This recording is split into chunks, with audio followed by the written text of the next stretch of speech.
عن أبي هريرة رضي الله تعالى عنه أن رسول الله صلى الله عليه وسلم قال ينزل ربنا تبارك وتعالى كل ليلة إلى السماء الدنيا حين يبقى ثلث الليل الآخر. ابو ہریرہ رضی اللہ تعالی عنہ سے روایت ہے، رسول اللہ صلی اللہ علیہ وسلم نے ارشاد فرمایا، ہمارا رب اللہ رب العالمین ہر رات جب رات کا ایک تہائی حصہ باقی رہ جاتا ہے، آسمان دنیا پر نازل ہوتا ہے، تشریف رکھتا ہے اور کہتا ہے من یدعونی فاستجیب لہ، کون ہے جو مجھ سے پکارے، جو مجھ سے دعا کرے تاکہ میں اس کی دعاؤں کو سنوں، اور کہتا ہے من یسألنی فاعطیہ، کون ہے جو مجھ سے سوال کرے، جو مجھ سے مانگے تاکہ میں اس کو دوں، اور آگے کہتا ہے من یستغفرنی فاغفر لہ، کون ہے جو مجھ سے مغفرت طلب کرے، جو مجھ سے اپنے گناہوں کو معاف کروانا چاہے تاکہ میں اس کی گناہوں کو معاف کر دوں، اس کو مغفرت دے دوں۔ اس طریقے سے اللہ رب العالمین رات کا ایک تہائی حصہ کو، یعنی آخری رات کو، اللہ رب العالمین نیچلے آسمان میں آتا ہے اور اپنے بندوں سے اس طرح سے اناؤنسمنٹ کرتا رہتا ہے۔ اس حدیث کو امام بخاری نے اپنی کتاب صحیح البخاری حدیث نمبر 1445 کے اندر ذکر کیا ہے،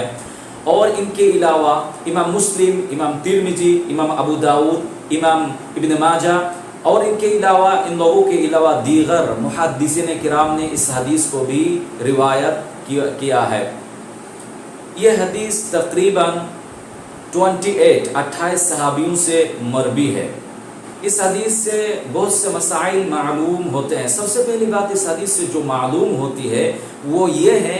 کہ جن لوگوں کا یہ عقیدہ ہے، جو لوگ یہ بلیو کرتا ہے کہ اللہ رب العالمین ہر جگہ ہر شے کے اندر موجود ہے، تو ان کا یہ عقیدہ بالکل اس حدیث کے خلاف اور غلط ہے، کیونکہ اس حدیث کے اندر اگر غور کریں گے تو ہمیں معلوم ہوگا کہ اللہ رب العالمین ہر رات کو نیچلے آسمان میں نازل ہوتا ہے، یعنی آسمان اوپر سے اللہ رب العالمین نیچے کا جو آسمان ہے اس میں آتا ہے۔ اس کا مطلب یہ ہے کہ اللہ رب العالمین آسمان میں رہتا ہے،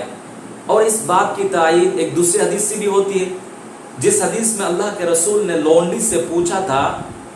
این اللہ، اللہ کہاں ہے؟ تو اس نے کیا جواب دیا تھا؟ فی السماء، اللہ آسمان میں ہے۔ اور قرآن کریم کی مختلف آیتیں اس بات کی تائید کرتے ہیں، جس طریقے سے اللہ رب العالمین قرآن الکریم کے اندر ارشاد فرماتا ہے الرحمن علی العرش استوى، رحمان عرش پر مستوی ہے۔ اس لیے اہل السنہ والجماعہ کا متفق عقیدہ یہ ہے کہ اللہ رب العالمین آسمان میں عرش پر مستوی ہے۔ یہی ہمارا عقیدہ ہے، اور یہی عقیدہ ایک مسلم کا ہونا چاہیے۔ ایک دوسری بات اس حدیث سے جو نکل کے آتی ہے وہ یہ ہے کہ اللہ رب العالمین ہر رات کو، یعنی آخری رات کو، نیچلے آسمان میں نازل ہوتا ہے۔ یہ جو اللہ رب العالمین کا نازل ہونا، یہ ایک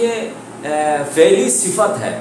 جس طریقے سے اللہ رب العالمین کے دیگر صفات ہے، جس طریقے سے اللہ رب العالمین دیکھتا ہے، اللہ رب العالمین سنتا ہے، تو یہ دیکھنا، یہ سننا ان کا فعلی صفت ہے۔ اسی طریقے سے اللہ رب العالمین جو نازل ہوتا ہے، تشریف رکھتا ہے، یہ بھی اللہ رب العالمین کا ایک صفت ہے۔ لیکن افسوس کی بات یہ ہے کہ بعض لوگوں نے اس حدیث کا یہاں پہ جو اللہ رب العالمین کا نازل ہونے کا یہ ہے، اس بات کو لوگ یقین نہیں کرتے ہیں۔ ان لوگوں کا کہنا ہے کہ اللہ رب العالمین بذات خود نازل نہیں ہوتا ہے، بلکہ ان لوگوں کا کہنا ہے کہ یہاں پہ اللہ رب العالمین کا حکم یا اللہ رب العالمین کا رحمت نازل ہوتا ہے۔ لیکن یہ کیسے ممکن ہو سکتی ہے؟ یہ کیسے ممکن ہے؟ کیونکہ اس حدیث میں جو آگے کا لفظ ہے، آگے کا جملہ اگر اس کو دیکھیں گے کہ اللہ رب العالمین فرماتا من یدعونی فاستجیب لہ، کون ہے جو مجھ سے پکارے، جو مجھ سے دعا مانگے تاکہ میں اس کی دعاؤں کو قبول کروں۔ اگر اللہ رب العالمین بذات خود نیچلے آسمان میں نہیں آتا ہے، اگر اس کا حکم یا اس کا رحمت ہی آتا ہے، تو پھر کیا اس کا حکم یا اس کا رحمت بندوں کی دعاؤں کو قبول کر سکتا ہے؟ نہیں۔ تو تو اس لیے اس حدیث سے معلوم ہوتا ہے کہ نہیں، اللہ رب العالمین بذات خود نیچلے آسمان میں آتا ہے، اور یہی اہل السنہ والجماع کا متفقہ عقیدہ ہے۔ معزز سامعین، اسی طریقے سے اس حدیث سے ایک تیسری بات یہ بھی معلوم ہوتی ہے کہ جن مخصوص اوقات میں دعا کرنی چاہیے، یا تو کہہ لیجیے جن مخصوص اوقات میں دعا قبول ہوتی ہے، ان میں سے ایک وقت رات کا تہائی حصہ ہے۔ اس لیے ہمیں اس آخری رات کو زیادہ سے زیادہ اللہ رب العالمین سے دعا کرنی چاہیے، اللہ رب العالمین کے بارگاہ میں ہماری گناہوں کو معاف کروانے کے لیے اللہ رب العالمین سے زیادہ دعا کرنی چاہیے، اور نوافل تہجد کی نماز ادا کرنی چاہیے۔ اور اس حدیث سے ایک چوتھی بات یہ بھی نکل کے آتی ہے کہ دعا ایک عبادت ہے،